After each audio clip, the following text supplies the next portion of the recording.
Samantha is a 24-year-old woman who continually complains of sadness, headaches, and irritability. She often has trouble sleeping and lacks the time to exercise as she has a 9-month-old daughter. She is also newly married. This is her first time at therapy, and she is hoping for a clear diagnosis, as she hopes to be able to take better care of her daughter. Hi, I'm Fiona Rogers. Nice to meet you. Hi, I'm Samantha. Nice to meet you. Hi, come on inside my office. Thank you. So how are you doing today, Samantha? I'm okay. How are you? I'm okay. So from what you've noted on this form, it seems that in the last year you have experienced a couple of huge life changes. Yeah, about a year ago I got married to my husband and have a 9-month-old baby. Okay. I also see here that you put down that your husband's problematic ex-wife and child live a few houses down. Mm-hmm. Does this cause any problems between you and your husband, or does it not impact your daily life? Yep. Do you have anything you would like to add? Do any specific interactions with the ex-wife come across as traumatic? Okay, let's move on for now. So it says here that you would generally describe yourself as optimistic and cheerful. Sorry, what? You would describe yourself as optimistic and cheerful. Yeah, I used to be, but now nothing appeals to me. So what did you like to do prior to feeling this way? Well, I used to really like hiking and running with my friends, but now I don't have time to do anything. I'm stuck at home with the baby. My husband is always like at work or out with his friends or something. I don't know. He doesn't help me with anything. The kid is just crying all the time, and I never get to leave the house because of this kid. Like, I like the baby and everything. She's cute or whatever, but she never stops crying, and I get no help. It's just not fair.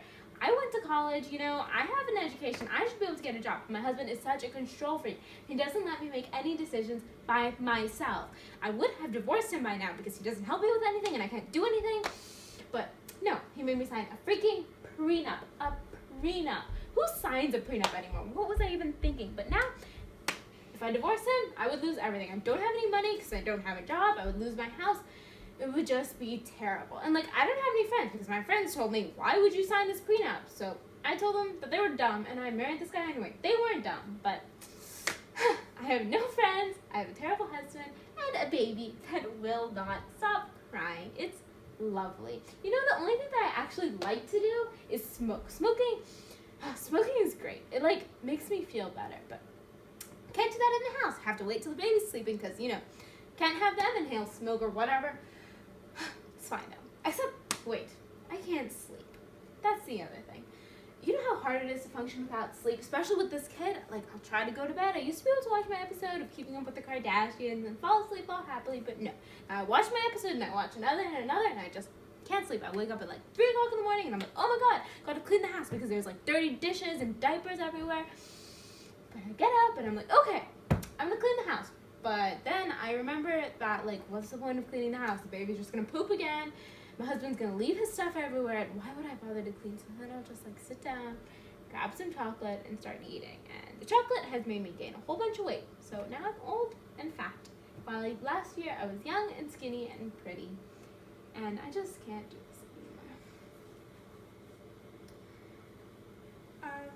Okay, let's talk about how you cope. You mentioned that you smoke. Why do you feel the need to smoke? Well, smoking just makes me feel a little better. I'll go outside and smoke a little bit and then I can get through the next few hours, Mm-hmm. Do you find that you turn to alcohol when you're distressed? No. Oh my gosh, no. My father was an alcoholic. I'm not that dumb. Do you drink coffee or sodas regularly?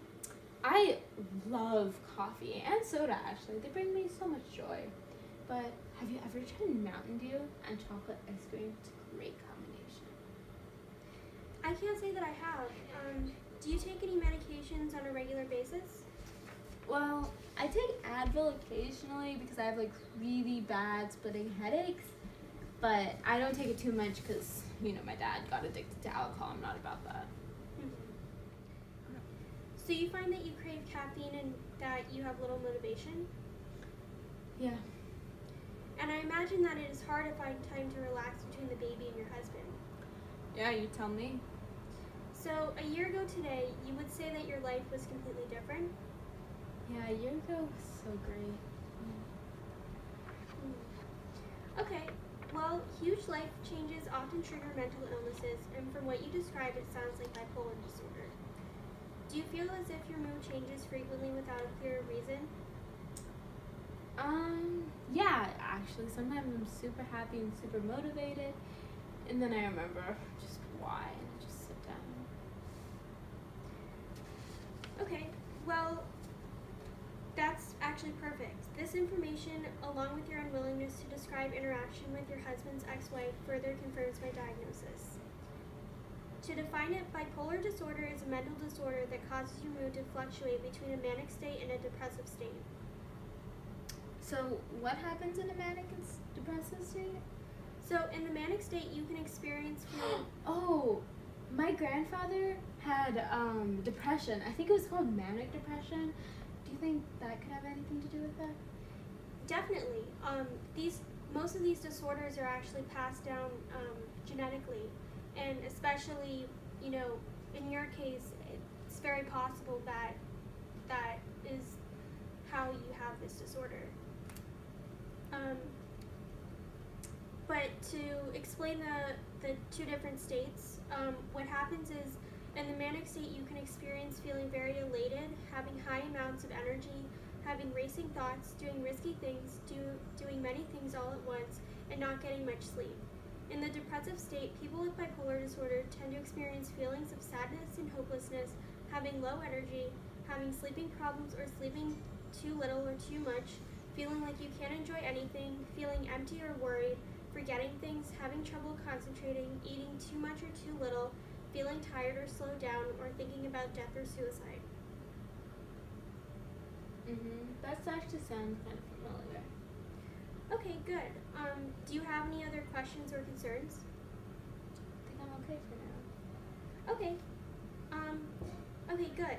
So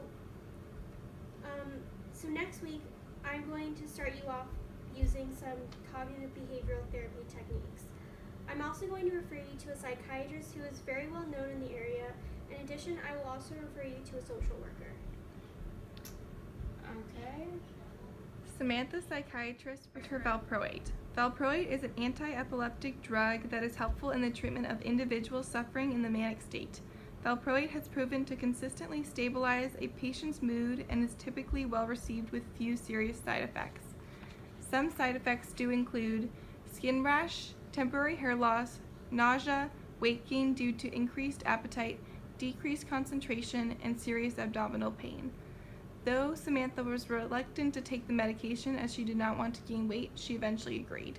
Oh no, just when I thought things were getting better, they're like getting worse. No, Samantha, don't look at it that way. The psychiatrist and the social worker are there to help you. Okay. I know it's not easy to absorb this all at once, but you're going to get more familiar with the whole process. Okay. Go to the psychiatrist and the social worker and come back next week. We'll start with our first session of cognitive behavioral therapy. Okay. In the meantime, why don't you start filling out this notebook and using this scale of 1 to 10. So what would that be called? So this will be called either mood charting, or you could even consider it a mood diary. Okay. So you'll make it look something like this. So you'll write the days of the week. On here it's a 5-day schedule, but you can make it including the weekends as well. So you would write a number from 1 to 10 and indicate whether it's in the morning, afternoon, evening, or during the night. Okay. Alright, well that's it for our session for today. It was great meeting you, and I'll see you next week. Alright, thank you. Samantha's symptom journal indicates that after the 3rd week of taking valproate, she experienced headaches less frequently and her sleep cycle has become more balanced. Samantha reports that she feels less short-tempered and says that she has managed to add more physical activity to her daily routine, which has helped counteract some of the weight gain that she experienced around the 2nd month. After her meeting with the licensed psychiatrist, Samantha was formally diagnosed with DSM-4 bipolar disorder, which is a less severe form of mania referred to as hypomania. Cognitive behavioral therapy is used in therapy sessions for people with bipolar disorder. Its first usage was when Dr. Alan T. Beck began using cognitive therapy in the 1960s, and when Albert Ellis began using relative emotive behavior therapy in the 1950s. Its purpose is to allow the patient to gain control over their thoughts, negative emotions, and moods. A person with bipolar disorder will be able to do this to better manage his mood swings and depression. The therapist will begin with the second session of therapy by having Samantha using a mood chart to keep track of her mood. After 2 months of therapy and medication, and other than a 12-pound weighing game, Samantha has not experienced any other adverse symptoms and is feeling much better. She got a job, became financially stable, and is in the process of divorcing her husband. The social worker had her contact her family and make sure that she has their support. Additionally, she and the social worker discussed lifestyle changes, and she decided to start hiking and cutting down on the sugary drinks and cigarettes. Samantha's life is back on track, and as long as she continues in this way, she will be able to provide a good life for her and her daughter.